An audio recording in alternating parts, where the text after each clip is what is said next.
কোনো ব্যাপার না, পরিবারের লোকজন ছাড়াও ঈদ হয়, কারণ আমরা প্রবাসী। টাকার মেশিন, তাই না?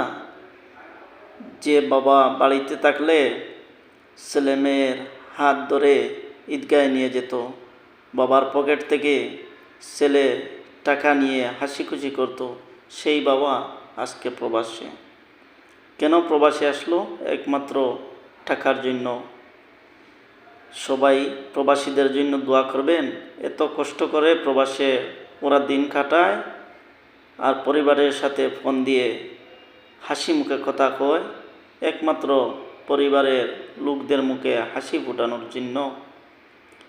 তাও আমার প্রবাসী ভাইয়েরা মনে কষ্ট আনবেন না।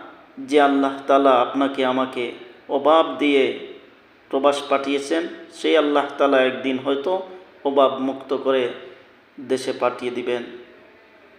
তাই প্রবাসী ভাইয়েরা বেশি বেশি শেয়ার করবেন, হাসি খুশি করে মনটা রাখবেন, মনে কষ্ট আনবেন না। আসসালামু আলাইকুম।